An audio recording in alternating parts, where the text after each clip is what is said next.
tugas kita ini bagaimana sejak dini ini kita antisipasi supaya pemahaman radikal ini tidak sampai ke apa istilahnya masyarakat kita atau generasi kita.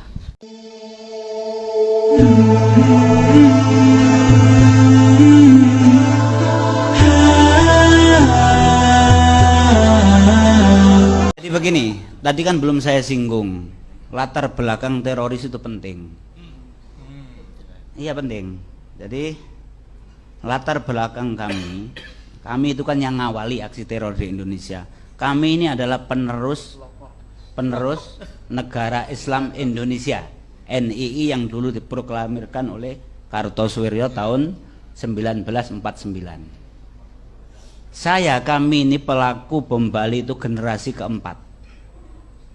Nah, jadi begini, apakah pemikiran itu eksklusif atau dan lain sebagainya, itu menurut saya itu nanti malah membingungkan. Karena pemikiran eksklusif itu apa toh kan gitu. Yang terpenting itu bahwa ini.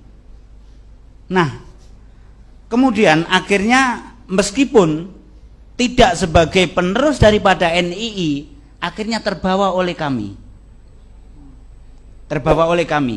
Perpecahan antara kelompok yang afiliasinya ke Al-Qaeda dengan ISIS itu kan baru saja. Ketika jihad Irak sama Suriah. Itu. Nah, adapun masalah ideologi sama sebetulnya. Ada dua prinsip yang dimiliki oleh teroris. Satu, negara Islam. Dua adalah melaksanakan jihad fi sabilillah. Itu saja. Jadi meskipun sekarang ini Indonesia NKRI ini makmur, semakmur-makmurnya lebih daripada Singapura, tetap saja akan ada teroris. Karena yang diinginkan itu bukan masalah makmurnya, tapi yang diinginkan negara Islam dan keinginan untuk bisa melaksanakan jihad fi sabilillah. Nah, warga NU nggak usah resah, karena sampai sekarang ini menurut saya dan yang saya ikuti nggak ada orang NU itu yang terlibat bersama kami, nggak ada. Itu apa toh perbedaannya? Perbedaannya begini. Saya ini madrasah ibtidaiyahnya di Gupi. Gupi itu adalah milik Golkar. Gabungan usaha apa istilahnya pembaruan pendidikan Islam. Tapi begitu saya kelas 5, akhirnya dijadikanlah Ma'arif. Jadi saya itu sekolah di Ma'arif kelas 6. Ya, Ma'arif. Tidak ada ajaran dari Gupi apalagi dari Ma'arif yang mengarah ke radikal. Ingat bahwa cerita saya itu, saya kelas 5 itu sudah kelas 5 SD Ibtidaiyah itu sudah menurunkan lambang negara Garuda itu. Dari mana ajarannya? Dari kakak saya Mukhlas yang dieksekusi itu, pimpinan bom Bali. Pada waktu itu Mukhlas sekolah di Pondok Pesantren Al Mukmin Ngeruki Solo. Pondoknya Ustadz Abu Bakar Basir.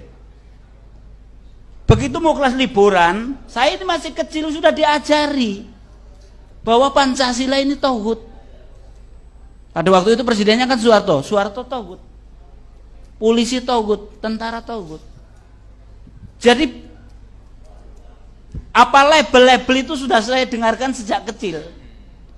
Lah Bapak almarhum itu kan Carik Sekdes.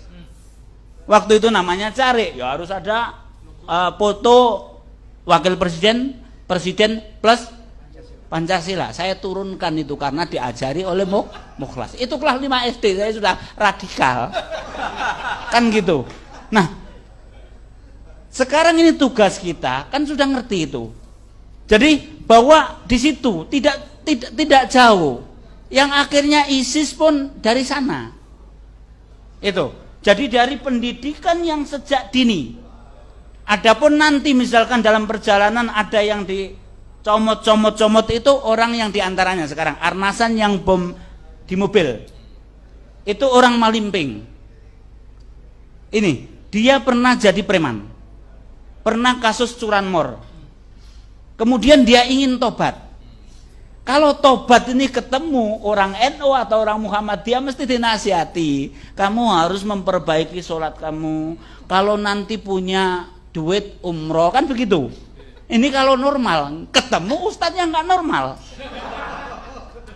Waduh, dosamu ini banyak. Nggak bisa dihilangkan kecuali kamu berada di medan jihad dan mati syahid, ya wis. Kan gitu. Nah, jadi sekali lagi bahwa pendidikan yang akhirnya mengarah ke terorisme, kita membahas terorisme. Karena nanti sering saya katakan bahwa radikal itu ada dua. Yang benar-benar radikal yaitu teroris, terus yang setengah radikal. Setengah radikal ini siapa toh?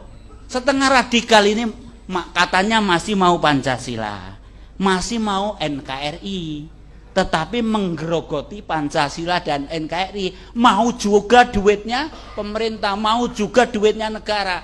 Kalau yang radikal teroris nggak mau duit itu, nggak mau. Jangankan masalah itu, ini ada pegawai negeri yang infak sedekah ke kita nggak kita terima, karena menurut kami bahwa gaji pegawai negeri adalah minimal syubhat, kalau nggak haram. Itu kami. Makanya ini nomor satu radikal adalah teroris. Ada setengah radikal. Nah, tadi kan pertanyaannya menjawab, apakah mungkin yang setengah radikal ini bisa jadi radikal atau teroris? Sudah sering saya coba, saya ajak nggak berani mereka. Itu. Karena apa?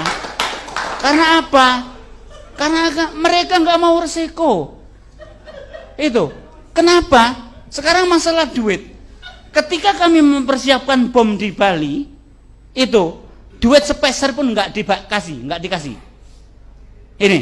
Jadi yang memberi duit kita kalau mau makan itu bagian akomodasi Amroji sama Idris. Kita kosong, nggak dikasih apa-apa.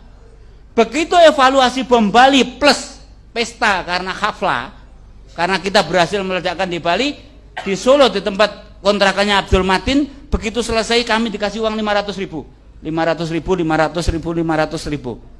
untuk mengantisipasi kalau ada apa-apa. 500.000 dari Lamongan kabur sampai mana? Jadi itu masalah dunia. Untuk radikal teroris nggak ada. Makanya yang setengah radikal itu sering saya ajak, jangan nanggung jadi radikal, ayo gabung dengan kami. Oh, kalau mau gitu rame sudah kan gitu. Itu, nah seperti itu. Nah, jadi itu Mas, tugas kita ini bagaimana sejak dini ini kita antisipasi supaya pemahaman radikal ini tidak sampai ke apa istilahnya masyarakat kita atau generasi kita. Terakhir buat jenengan ini, tadi sempat disinggung adanya hubungan antara terorisme dengan iklim politik. Itu benar nggak ada? Misalnya ketika politik berkembang terus radikalisme. Nah jadi begini.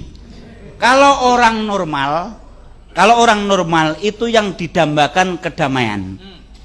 Tapi kalau teroris yang didambakan adalah kerusuhan. Karena dengan adanya kerusuhan itu kemungkinan akan adanya jabha atau front jihad atau medan perang. Oleh karena itu saya kasih contoh. Ketika demo 212, mayoritas tokoh alumni Afghanistan itu sudah ada di Jakarta. Itu. Untuk apa? Untuk menunggu chaos. Jadi kalau sampai waktu itu para pendemo tidak sabar terus konslet sama polisi atau TNI, tepuk tangan ini teroris ini. Karena ada medan. Jadi itu yang dimanfaatkan oleh mereka. Jadi untuk supaya ada ini chaos. Iya. Kalau untuk terjun ke politik nggak ada. Sampai sekarang teroris nggak ada yang terjun ke dunia politik. Tapi ngompor-ngompori supaya nanti terbentuk bukan negara Islam dulu tapi chaos. Nah, ini juga harus kita sabar. Oleh karena itu begitu saya ditangkap pertama kali, saya sudah sampaikan ke Mabes Polri waktu itu yang nangkap saya, jangan sampai terjadi peristiwa Ambon sama Poso. Ini yang harus kita antisipasi.